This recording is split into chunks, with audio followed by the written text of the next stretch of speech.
वो सारे इक्विपमेंट आपने अपने पास रखने हैं। जिस जगह प्रेजेंटेशन होने वाली है उस जगह जा करके आप एक बार देख लीजिए। उसका जो जिम्मेदार व्यक्ति है वो हो सकता है कोई हवलदार हो या कोई भी जो भी सीनियर जैसे जो भी उसका जिम्मेदार व्यक्ति है, आप उनसे मिल करके एक बारी पहले से आइए। जब प्रेजेंटेशन आपका जिस दिन फाइनल हुआ है, जिस टाइम फाइनल हुआ है, उससे आधा घंटा पहले एटलीस्ट, है ना, 20 मिनट 25 मिनट पहले आप वहां पर पहुंचिए प्रेजेंटेशन पे, और आप चेक कर लीजिए कि आपकी सारी चीजें प्रॉपर हैं या नहीं। हो सकता है कि फौज में एक रिक्रिएशन रूम होता है, रिक्रिएशन रूम में आपको प्रोवाइड हो जाए तो उसका प्रोजेक्टर काम कर रहा है कि नहीं, वहां पे प्रोजेक्टर है कि नहीं, अगर नहीं है तो यहाँ से इशू करा करके ले जाने का व्यवस्था कैसे होती है ऑफिस से, उसको परफेक्ट कर ले।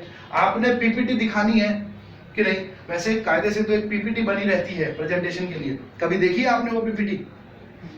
जो फौज में प्रेजेंटेशन हम लोग देते हैं उसकी एक पीपीटी है, क्या आपने देखी है वो पीपीटी?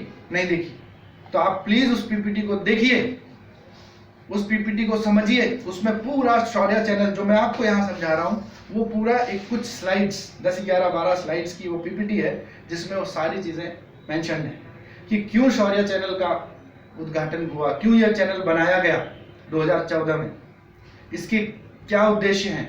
यही सेम उद्देश्य हमको प्रेजेंटेशन में शुरुआत करते टाइम पे बोलने होंगे। जब अब ये प्री के बाद जब ड्यूरेशन में हमारा काम जब चालू होता है, मैंने जैसा कि आपने बताया कि 4 लोग 5 लोग एटलीस्ट प्रेजेंटेशन में चाहिए।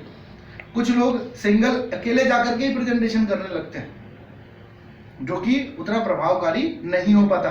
प्रेजेंटेशन में एटलीस्ट 3-4 लोगों का होना जरूरी होता है। अब इनका काम क्या क्या है और अटेंडेंस कैसे ली जाएगी, हम इसके बारे में आइए चर्चा करते हैं।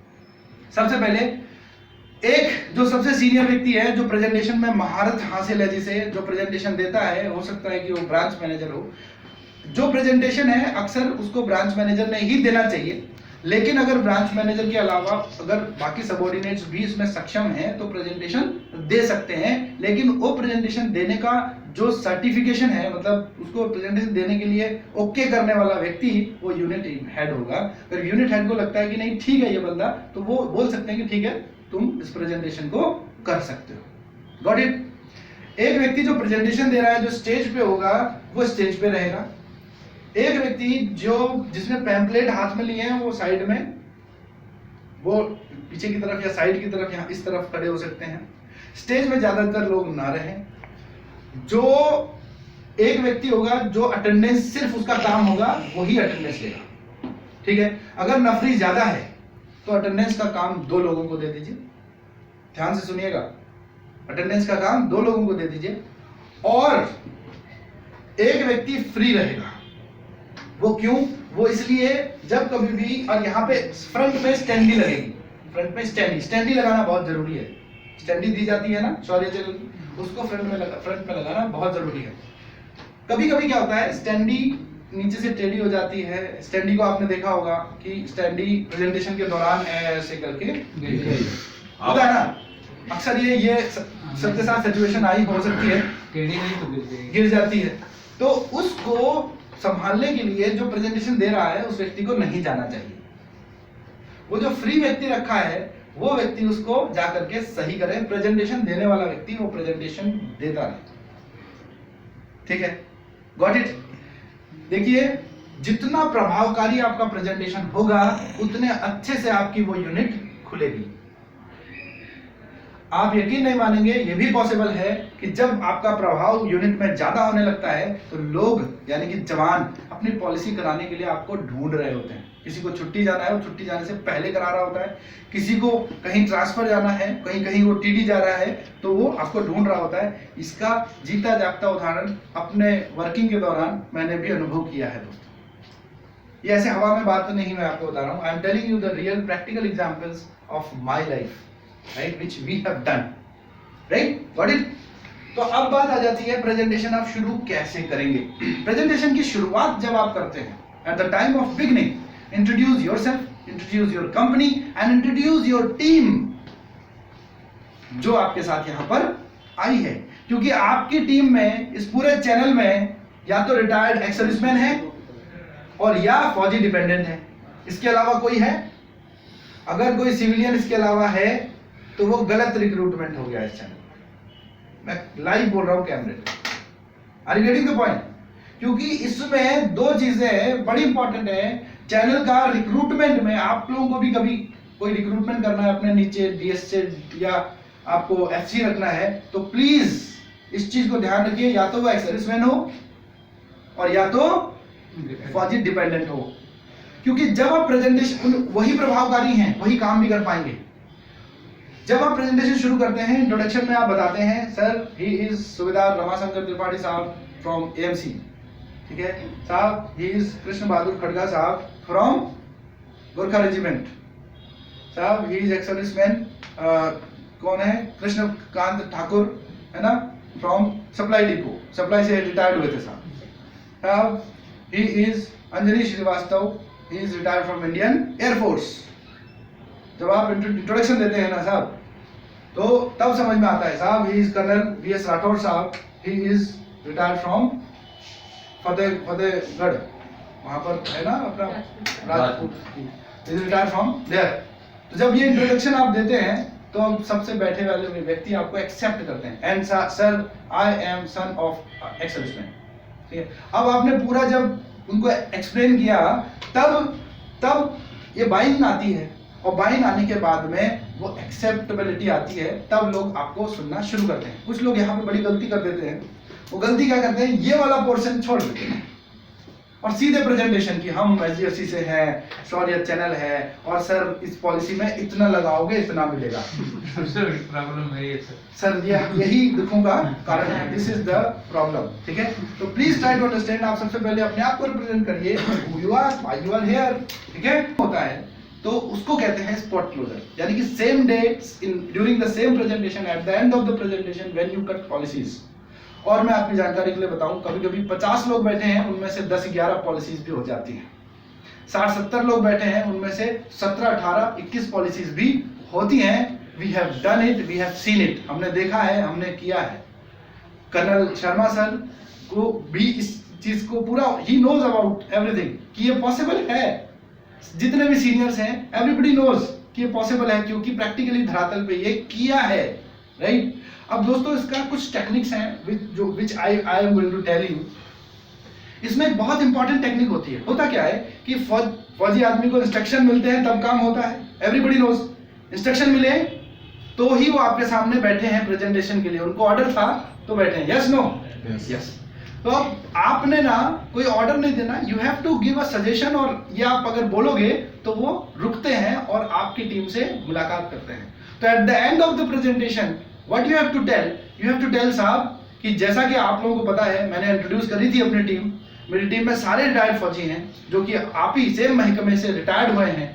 तो आप सभी से रिक्वेस्ट है कि जिसको भी, जैसे किसी को अपने छोटे भाई बहन का जॉब की आवश्यकता है, या कोई और रिक्वायरमेंट है, या इस प्रोडक्ट को जो हमने अभी डिस्कशन किया था उसके बारे में डिटेल में और जानकारी करनी है, तो आप प्लीज, मेरी एक रिक्वेस्ट है कि 5 मिनट के लिए आफ्टर दिस सेशन आप 2-2, 3-3 के झुंड में आप साहब लोगों से मुलाकात कर लीजिए। This is the excellent sentence जो आदमी प्रेजेंटेशन के दौरान नहीं बोलते हैं, लेकिन ये बोला जाना चाहिए eight the end of presentation.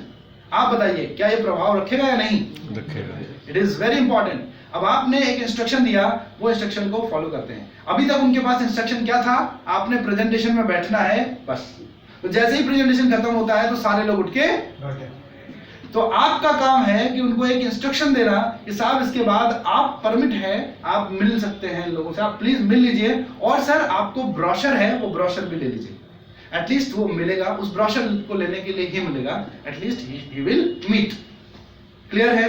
Single pager होगा, वो सब प्रिंट आउट आपको रख के रखना है पहले से, तब जाकर के तभी स्पॉट क्लोजर होगा। अदरवाइज क्या होता है कि वो उठ करके चले जाते हैं और आप अपना सामान पैक करके वापस आ जाते हैं, और आपके पास होता है सिर्फ और सिर्फ एक अटेंडेंस शीट, जो कि फिर उतना फ्रूटफुल नहीं रह जाता। हमको 150 किया था, उसमें से एक भी नहीं मिला, नहीं मिलेगा। CCSR में अब मैं बताता हूँ अटेंडेंस लेने का तरीका। 150 का अटेंडेंस लिया था आपने, अब तरीका क्या था, उनको अटेंडेंस शीट दे दी थी, है ना, अटेंडेंस शीट पूरे में रोटेट हो गई, वापस आ गई आपके पास, कुछ नंबर सही थे, कुछ गलत थे, कुछ ने लिखे नहीं, ऐसा भी हुआ।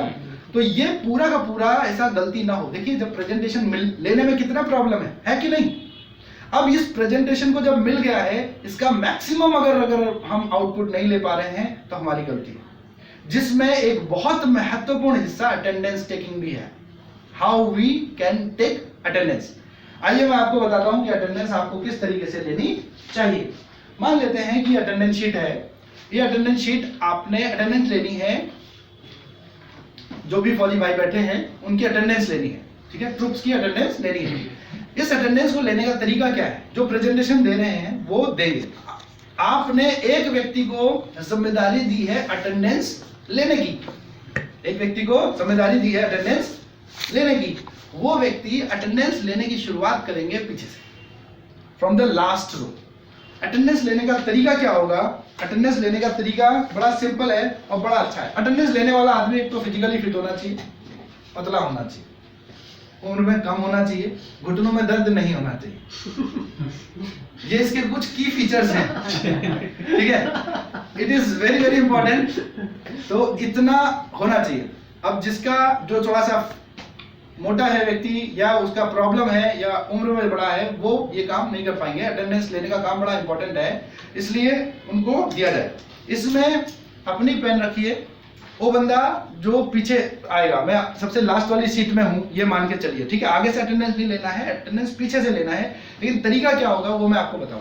फौज में बैठने का एक सिस्टम होता है, डिसिप्लिन होता है। तो एवरीबडी गिव्स गैप, गैप में बैठते हैं। आपके दोनों के लाइन के बीच में गैप होगा। इन थ्रीज में या जैसे भी बैठे हैं तो वो गैपिंग के साथ ही बैठते हैं। तो यहाँ पर भी गैप होगा और पीछे वाली रो में भी गैप होगा। इस गैप का पूरा फायदा उठाते हुए I have to take the attendance in this way. आप ध्यान से देखिएगा अटेंडेंस लेने का तरीका। ये सबसे पीछे वाली रो है, ये मान के चलिएगा। आगे प्रेजेंटेशन चल रही है तो जो आगे वालों का ध्यान है वो प्रेजेंटेशन में होगा, और जो सबसे पीछे वाली रो है जहां पर मैं अटेंडेंस लेने जा रहा हूं, तो उस अटेंडेंस में ये देखिए मेरा तरीका ऐसे होना चाहिए। This is the process. अब आप कहोगे साहब ये प्रोसेस तो मैं मुश्किल है, बट असंभव नहीं है साहब। अगर आप ये प्रोसेस कर लेते हो तो आप 50 या जितने भी लोगों का आपने अटेंडेंस लिया है वो फ्रूटफुल हो जाएगा और आपके क्लोजर में बड़ा हेल्प करेगा। इससे क्या फायदा होता है मैं आपको बताता हूं। इसमें डिस्टरबेंस ये और इनके बगल वाला या इनके थर्ड वाला, यहां तक ही डिस्टरबेंस होगा, इसके बाद और किसी को डिस्टर्ब नहीं होगा। लेकिन जब तक का मैं इनका अटेंडेंस ले चुका हूंगा, जैसे ही मैंने इनका अटेंडेंस ले लिया, मैंने तो इन्हीं से लिखवा लिया। अगर मुझे प्रॉब्लम है लिखने में, इनसे लिखवा लिया, लेकिन मैं इनके साथ चला। अगर वाइल टेकिंग अटेंडेंस ये मुझसे अगर पूछते हैं कि साहब ये छोटे बच्चों के लिए भी होता है, इसका मतलब इंटरेस्टेड, वहां पर आप लिख दो एच। एच मतलब हॉट, समझ गए। फिर आप आगे आगे, अब ये हॉट मुझे पता है अब ये हॉट मुझे पता है, अब ये मेरे कस्टमर में कन्वर्ट करने में मुझे ज्यादा दिक्कत नहीं आएगी। अब मैं इनके पास आया और इनसे भी मैंने लिखना शुरू करवाया। अब इनको पता है कि क्या लिख रहे हैं, तो ये आगे वाले सुनेंगे ये, ठीक है। अगर कोई ज्यादा ही इसमें डिस्कशन होने लग गया तो उसमें आप बोल सकते हो साहब आप सुनो, मैं आ रहा हूं आपके पास अभी अटेंडेंस लेने। गॉट इट, ठीक है। फिर इसके बाद में मैं और आगे आया और फिर इनके पास में बैठ गया। इससे दो चीजें हो रही हैं और बड़ी अच्छी हो रही है। इनफैक्ट 3 चीजें हो रही है। एक तो अटेंडेंस प्रॉपर हो रही है, दूसरा कौन सा हॉट है, कौन सा वार्म है, कौन सा कोल्ड है, ये भी आप जज कर पा रहे हैं। क्लियर। और तीसरी जो इंपॉर्टेंट चीज ये है कि इससे ना आप कनेक्ट बना रहे हैं, उनसे कनेक्ट बना रहे हैं। वहां से प्रेजेंटेशन देने से कनेक्ट नहीं बनेगा। ये जो अटेंडेंस ले रहा है बंदा, ये कनेक्ट बना रहा है उनसे, और ये कनेक्ट बनाना बड़ा जरूरी है। बताइए, इज दिस गुड और बैड? साहब it is very good, excellent, but लोग इसको गुड भी कहते हैं, एक्सीलेंट भी कहते हैं, लेकिन प्रैक्टिस नहीं करते इसकी। मेरी रिक्वेस्ट है आपसे, एटलीस्ट एक बार इसकी प्रैक्टिस करके देखना। अगर रिजल्ट आएंगे तो दोबारा आप खुद करोगे इसको। सर अगर 200 बैठे हैं